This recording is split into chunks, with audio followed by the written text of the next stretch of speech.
Alors, ma sermonnette de ce jour a pour titre Soupir après Dieu. Soupir après Dieu.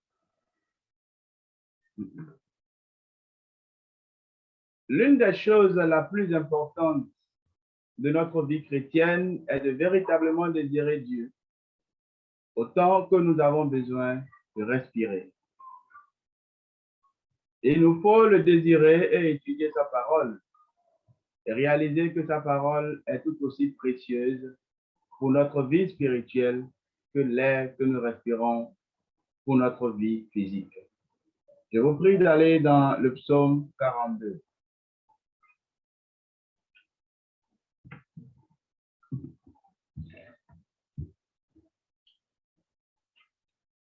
Psaume 42.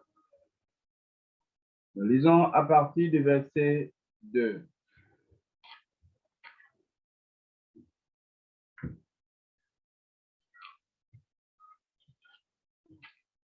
Comme une biche soupire après des courants d'eau, ainsi mon âme soupire après toi, ô Dieu. Mon âme a soif de toi, mon âme a soif de Dieu, du Dieu vivant. Quand irai-je et paraîtrai-je devant la face de Dieu? Est-ce que notre cœur soupire après Dieu? Nous sommes tous très occupés et de la vie moderne, nous nous occupons seulement de ce que nous allons utiliser pour notre vie quotidienne, notre travail. Nous oublions souvent ce que nous devons faire pour être aux côtés de notre Seigneur Jésus-Christ.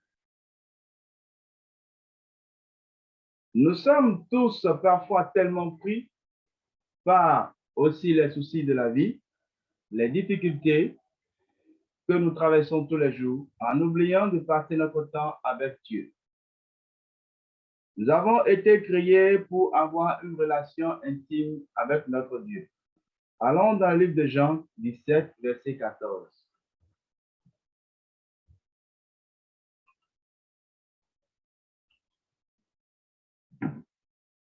Jean, chapitre 17.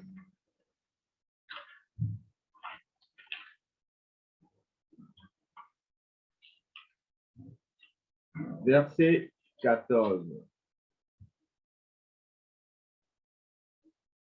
Je leur ai donné ta parole et le monde les a haïs parce qu'ils ne sont pas du monde, comme moi je ne suis pas du monde. Verset 15. Je ne te prie pas de les ôter du monde, mais de les préserver du malin. Ils ne sont pas du monde, comme moi je ne suis pas du monde. Sanctifie-les par ta vérité, ta parole est la vérité. La parole de Dieu est un don de Dieu. Le Christ prenait le temps de comprendre et de lire la parole de Dieu. Ce qu'il avait à son époque était l'Ancien Testament. Allons dans le livre de Matthieu 6, verset 25. Matthieu 6, verset 25. C'est pourquoi je vous le dis, ne vous inquiétez pas pour votre vie, de ce que vous mangerez, ni pour votre corps, de quoi vous serez vêtus. La vie n'est-elle pas plus que la nourriture et que le corps plus que le vêtement? Verset 26. Regardez les oiseaux du ciel. Ils ne sèment ni ne moissonnent, et ils n'amassent rien dans les greniers, et votre Père céleste le nourrit. Ne valez-vous pas beaucoup plus qu'eux? En réalité, lorsque nous regardons les oiseaux du ciel, ils ne sèment pas, ils ne moissonnent pas. C'est une réalité. Mais Dieu nous dit, est-ce que nous n'avons pas plus de valeur que tous ces oiseaux? En réalité, oui. Continuons au verset 28. Verset 27. Qui de vous, par cette inquiétude au sujet du vêtement, qui de vous, par cette inquiétude, peut ajouter une coudée à la durée de sa vie? Et pourquoi vous inquiétez, au sujet du vêtement. Considérez comment croissent les lits des champs. Ils ne sèment ni ne filent. Cependant, je vous dis que Salomon, même dans toute sa gloire, n'a pas été vêtu comme eux, comme l'un d'eux. Si Dieu révèle ainsi l'herbe des champs qui existe aujourd'hui et qui demain sera jeté au four, ne vous vêtira-t-il pas? À plus forte raison, j'en peu de foi. Nous voyons par là en réalité que notre foi nous amène à nous inquiéter du lendemain, alors que le lendemain appartient à Christ. Verset 31. Ne vous inquiétez donc point et ne dites pas, que mangerons-nous? Que boirons-nous? De quoi serons-nous vêtus? Car toutes ces choses, ce sont les païens qui les recherchent. Votre Père céleste sait que vous en aurez besoin. Voyons dans le monde actuel que nous courons seulement pour le physique en oubliant le plus important. Le plus important, nous allons le lire dans le verset 33. Cherchez premièrement le royaume et la justice de Dieu, et toutes ces choses vous seront données par-dessus. Ne vous inquiétez donc pas du lendemain, car le lendemain aura soin de lui-même. À chaque jour suffit sa peine. Nous nous inquiétons tellement du lendemain que nous oublions ce que nous devons faire. Nous mettons Dieu au deuxième rang. C'était une erreur de notre part. Nous devons mettre Dieu au premier rang. Et comment chercher premièrement le royaume des cieux? Est-ce qu'il faut prendre de l'avion, passer dans le monde entier en disant que Dieu tu es où? Ou prendre la voiture en devenant des touristes? Non. Ce n'est pas nos caractères, pas nos attitudes que nous développons tous les jours avec nos amis, avec nos frères et sœurs en Christ. C'est le caractère que nous développons en développant l'amour que le Christ nous a donné comme exemple étant sur la terre. C'est ainsi que nous pouvons chercher le royaume des cieux, en respectant les principes, les commandements que Dieu nous a laissés. Il faut parfois se forcer à faire ralentir notre vie pour prendre le temps de vraiment connecter avec Dieu par la parole. Ce n'est qu'en connectant avec lui que nous pourrons porter des fruits. Jean 15. Jean chapitre 15.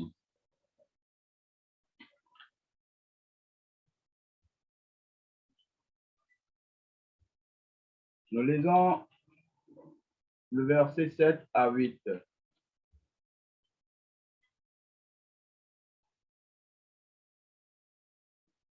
Si vous demeurez en moi et que mes paroles demeurent en vous, demandez ce que vous voudriez et cela vous sera accordé.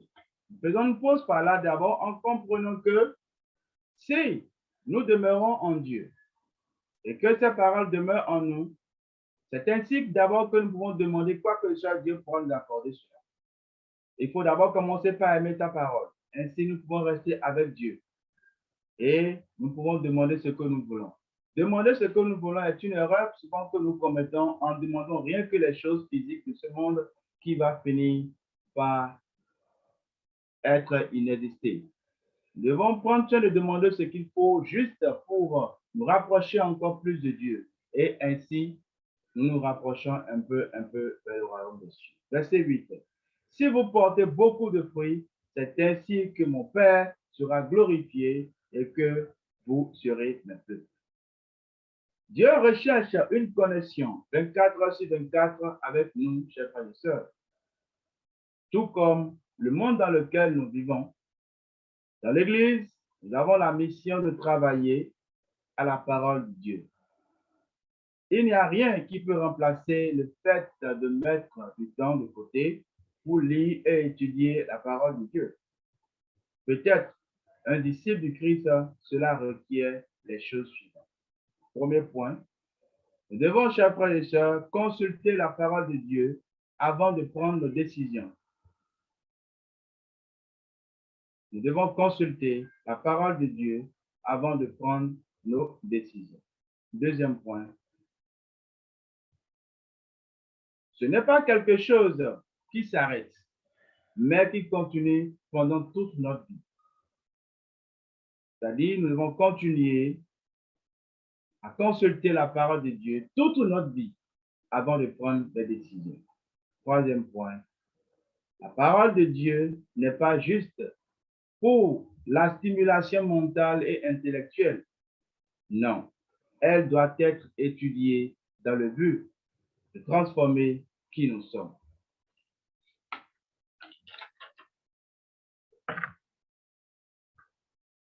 Ce que nous aimons et que nous valorisons, et que ce que nous aimons et ce que nous valorisons, nous prenons plus de temps pour le faire. Dans ce 21e siècle, et qui va tellement vite, nous devons prendre le temps de comprendre la parole de Dieu, car c'est la vie. Elle peut nous permettre de prendre de meilleures décisions dans notre vie physique aujourd'hui. Ce livre contient ce que Dieu veut que nous fassions et comment nous comporter dans la vie actuelle. Ce cours de Bible a été créé dans le but de nous permettre de comprendre les Écritures. Mais ne vous contentez pas de l'enregistrer seulement et ne pas pratiquer. Nous devons nous poser des questions, nous informer, analyser les versets chaque jour dans le contexte où ils se situent. Autrement dit, lisez les versets chaque jour pour nous rappeler de quelle manière nous devons marcher avec Dieu. Soyons comme une biche qui soupire après un courant d'eau. Nous devons continuer, chers frères et sœurs, à nous rapprocher jour après jour de la parole de Dieu, afin que nous demeurons vraiment à cette église. Je vous remercie.